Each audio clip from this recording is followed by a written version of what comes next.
OSD గారు ఇక్కడే ఎందుకు ఇంగ్లీష్కి మన ఇక్కడే ఎందుకు తిరుగుతాడు? ధనంజయ రెడ్డి గారు ఇక్కడే ఎందుకు ఉంటాడు?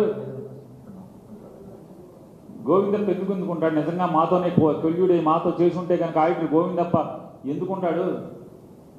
వీళ్ళందరూ నీ రాష్ట్ర ప్రభుత్వం నీ చుట్టూ వెళ్ళలేని దేశాల్లోకి నువ్వు ఒక్కడైనా పంపగలిగే పోటుగాడివి. చంద్రబాబు నాయుడు గారు మేము పంపలేమా అన్న? పంపడానికి మనుషులు ఉండరా? టికెట్లు తీయడానికి మనుషులు ఉండరా? జగన్మోహన్ రెడ్డి గారు ఏ పాపము చేయలేదు కాబట్టే దమ్ముగా ధైర్యంగా ఎవరికి అరే మీరు పారిపోండిరా, ఇదిగో టికెట్లు వేస్తున్నాడు పలానాడు వెంకయ్య పుల్లయ్య టికెట్ వేస్తాడు మీరు దొబ్బేండి రా అని చెప్పలా. ఫేస్ చేస్తాను నేను, నాకేంటి ఏదైతే నేను పాపం చేయలేదు, నేను తప్పు చేయలేదు, ఏం జరుగుతుంది ఫేస్ చేస్తానని దమ్ముగా ఉన్నాడు. హైదరాబాద్ బెంగళూరు వెళ్ళిపోయాడు.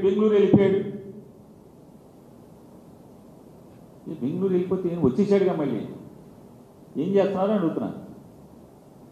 ఎన్నిసార్లు బెంగళూరు వెళ్ళి ఎన్నిసార్లు పోయింది? జగన్మోహన్ రెడ్డి గారి కంటే బాధ్యత లేదయ్యా. మీరు చెప్తున్నారు కదా ప్రజలు ఆయనకి ప్రతిపక్ష హోదా కూడా లేదు, ప్రశ్నించడానికి కూడా అతనికి అధికారం ఏమి లేదని చెప్పి మీరు మీ ఇష్టం చేయని మాట్లాడుతున్నారు కదా, అవాకులు చవాకులు చేస్తున్నారు కదా మీరందరూ. మరి బాధ్యత లేనివాడు బెంగళూరు వెళ్తే ఏంటి, ఎక్కడికి వెళ్తే ఏంటి? కానీ ప్రజలు మిమ్మల్ని ఏలమని 160 మీరు ఇచ్చిన హామీలన్నీ కూడా అమలు చేయమని, ఈ రాష్ట్రాన్ని బాగు చేయమని చెప్పని 164 సీట్లు ఇస్తే శుక్రవారం కొడుకు ఎందుకు వెళ్ళిపోతున్నాడు హైదరాబాదు?